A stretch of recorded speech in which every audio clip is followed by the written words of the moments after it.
Hey friends, welcome back. I have been on the go a lot lately, in and out of town a bunch. Just returned back from a motorcycle trip to Oklahoma, and now all my gear is scattered about. Most of the gear that I carry on a daily basis was packed inside my motorcycle, and now I've got to get it all sorted out and back in action. And it's opportunities like this, now I'm heading down towards Atlanta, not all the way to Atlanta, but heading down that way to stay with some family for Halloween and the festivities and all that stuff that goes on there and there. Their neighborhood gets pretty crazy on Halloween, and it's a fun time for the kids. But anyway, let me know in the comment section how you feel about Halloween. Evil, not evil, celebrate it, don't celebrate it. Let me know. But yeah, I'm taking this opportunity to get all my gear back in order and pack the necessities. In my wife's car, I've done a video on this in the past. I have a survival kit. I've got a small compact bag that has some of the basics, some of the essentials that I deem to be the essentials in her bag that's in her car, and it stays in there all the time. It's small enough to stay in her car where she won't take it out to make room for all the other stuff that she likes to haul around. So that's in there, but I'm going so I might as well be a little bit more prepared, and I want to make sure I've got my bag packed and I've got all the stuff that I need. I mean, obviously I'm going to pack changes of clothes and toiletries and, the typical kind of stuff that you'd pack when you're traveling, but I also want to make sure that I've got some survival essentials. I'm a survival guy, and I don't want to get caught with my pants down somewhere and be out of luck and be forced to improvise. It's good just to have the equipment and gear that you need. So I'm just juicing up my batteries right now, charging up my flashlight. This is it's a Nightcore MT1A Pro. Pretty good flashlight so far. The company sent me this flashlight, and I was supposed to do a review on it, but actually I kind of forgot about it. Sorry about that, Nightcore. But it's been a pretty good flashlight so far. I'm charging up the rechargeable battery that comes in it, and once that's juiced up, that'll go back in my pocket. Anywho, radios and stuff. Might bring one of these along for the ride, stick that in my pack and bring it along. Make sure that it's charged up. Frequency mode. There we go.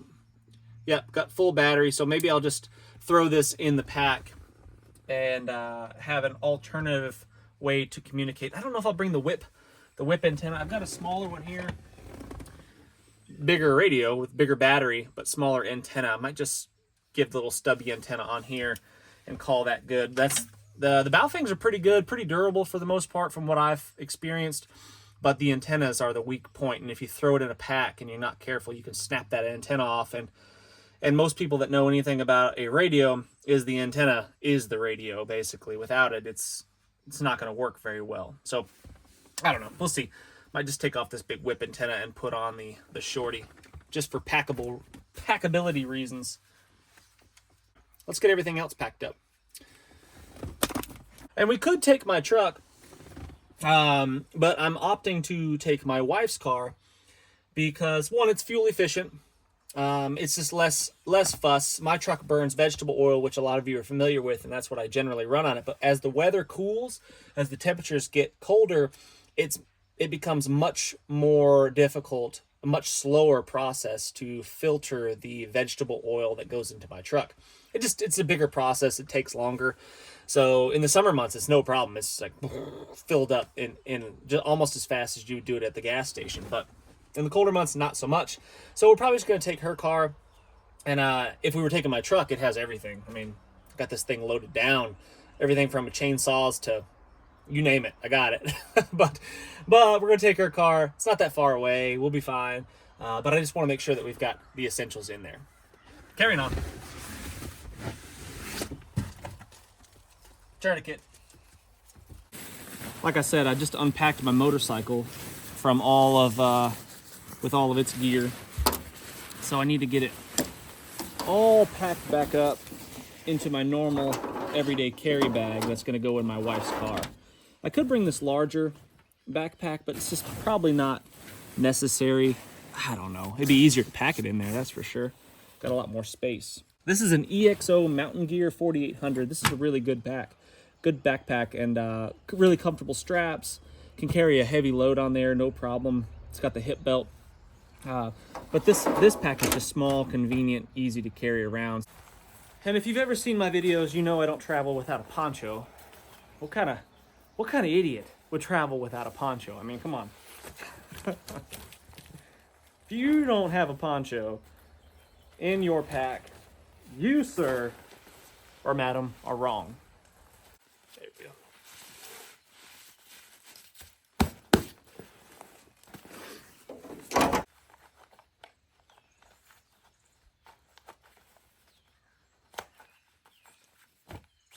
Now for shelter, I typically run pretty light for me personally. I carry this little bivy bag right here.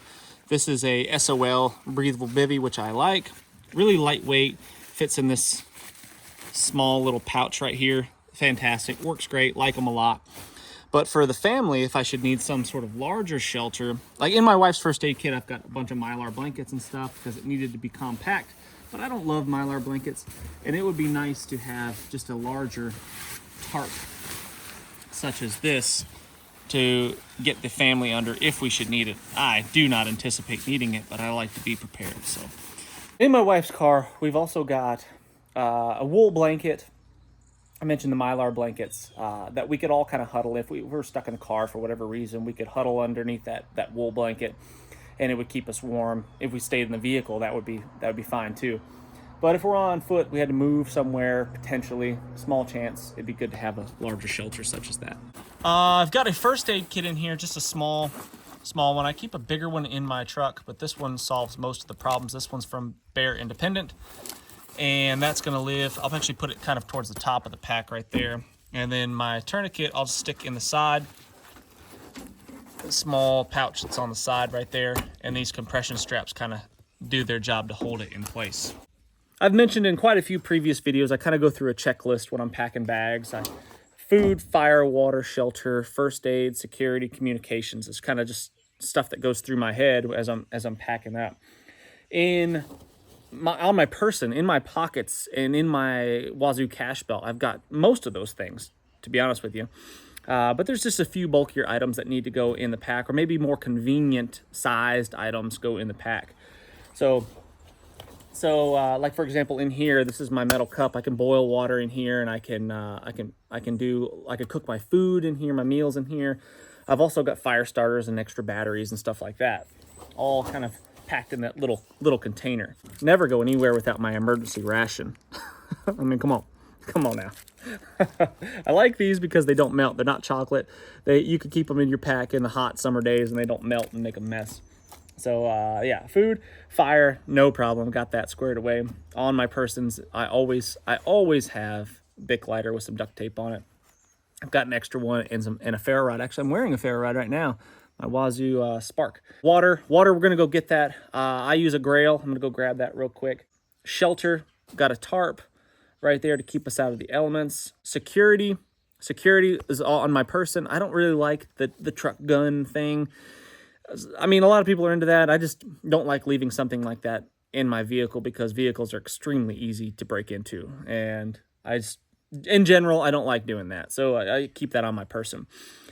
First aid, basic stuff right there. Could solve most problems with some compressed gauze and such. So we've got that. Communications, got this. I've got my cell phone. We've got chargers in her car, so we could charge up the cell phones and get those working. And then we've got a backup right here that's juiced up. Whenever we travel from far from home, or just in general from home, I always make sure my kids are dressed appropriately. At least I try to make sure they're dressed appropriately. I've still had them end up in the car with like a shoe. What happens to the other shoe? What do kids do with the other shoe? How can you find one but not the other? I don't know. But anyway, they have socks and shoes on that they're capable of walking longer distances in. They're dressed appropriately for the weather. If it's wintertime, they don't leave home without a jacket and socks and shoes. That's just my rule. But anyway, so if you're dressed appropriately, generally speaking, you can fare pretty well in the elements as long as you are dressed appropriately. My Grail filter. In my small pack, I carry this one. I definitely prefer this one right here, the GeoPress, over this, I forget what this one's called, the smaller version, but definitely prefer this one.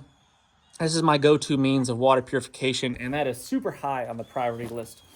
Making sure you have a way to replenish your water is a big one. I use this on my motorcycle trip to put my tools and stuff in, and another one I had for my spare clothes. It's a waxed cinch pack from P&W Bushcraft that I helped design. Well, I did design, and they produced it for me. So I really do like this small little pack. It's very convenient, and it gets the job done. And it's fairly water resistant as well. I mean, it could rain on this for quite a while, and your stuff inside would stay dry because of the waxing. Anywho, what I generally do is I put a spare set of undies pretty much in there. I've got long john thermals, like long john pants, and a long sleeve wool top, a hat, spare socks, and sometimes gloves if it's the colder months, but generally speaking, no. So I've got a way to cover pretty much my entire body, head to toe, with dry clothes, and that's what I keep in here, and that's what's going to go in here as I pack this bag up. I need to go grab that stuff. I've just thrown in, like I said before, I've got a spare pair of socks right here, wool socks. I've got long johns, bottoms, a fleece cap, and a wool t-shirt to go on top right here, it's one of my old ratty ones that's got a bunch of holes in it and stuff like that, but it gets the job done for sleeping. It's really nice to sleep in some dry clothes, you know, if you've been working all day or whatever, and I just like to have a nice dry layer of clothes to crawl into when it's sleepy time. So this is going to go in the bottom of the pack. And whenever you're packing a bag, it's always a good idea to kind of orient the stuff in order of necessity, you know, the order of importance. You know, what do you really need in a hurry? Put that on top. What's the stuff that you're most likely to need, the stuff that you're reaching in there on a regular basis and grabbing? Put that near the top or in the middle. And the stuff that you don't need so much, you're probably not going to grab, put that, or you're not going to need it till the end of the day, put that in the bottom of the pack.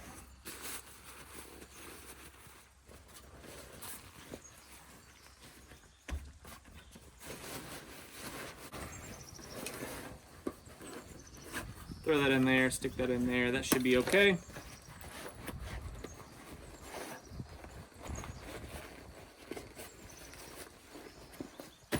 Grab a water filter. So food, emergency rations. We've got some other stuff in her car already. Food, fire, water, shelter, security, first aid, communications. I think we got the basics covered. Almost forgot my compass. That's got to go in there as well in this other side compartment here. Throw that in there next to the radio. And I always dummy cord that as much as I can. I try to dummy cord everything, but I'll dummy cord my compass to one of these compression straps. That way it doesn't go walkabout. All right, now typically I carry some sort of ground pad or inflatable sleep pad or something like that. But that is what I would do if I was by myself. And that's not going to do us much good. One sleep pad's not going to do us much good if we've got a crew. So one of the greatest inventions that man has ever made, well, I guess the sheep made it, but one of the greatest things ever is the wool blanket. Man, it is hard to beat. With this wool blanket right here, I slept outside in probably 50-degree weather, give or take, in the pouring rain. I mean, just poured rain all night long, and I had nothing. I was dressed appropriately, obviously. I had, you know, the normal clothes that I'd be wearing outside. I had like a wool button-up, kind of like this one, like a flannel.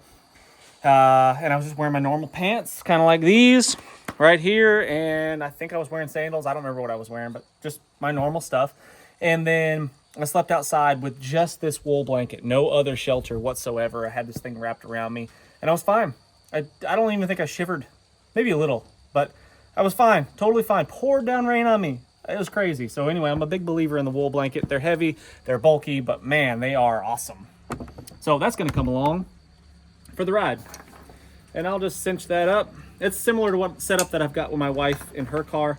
I've got a wool blanket on strapped to the outside of her Tara Humara pack as well. By the way, if you guys were curious, this is a Hill People Gear Tara Humara pack. It is my favorite EDC pack. A little small for bigger, bulkier items for like winter camping and stuff like that. But for most of the year, this is just fine. And these big, hefty straps on here make it really comfortable to carry heavier loads. So there's that. That is what is going in the car, in addition to the supplies that are already in there. I'll stick that in there, and then we should be good to go. Yes, I mean, obviously you could pack everything but the kitchen sink, but I try to be practical when I do these types of things. Let me know what you guys think that you'd throw into a pack like this and on an adventure a couple hours away from home to a more suburban, not urban, but I would say suburban type area. We're not expecting anything to happen, but you just absolutely never know. And what kind of survival guy would I be if I was unprepared? Thanks for watching, friends. Hit that thumbs up, subscribe if you haven't done so already. And until next time, what's the worst that could happen? Let's just go on 3.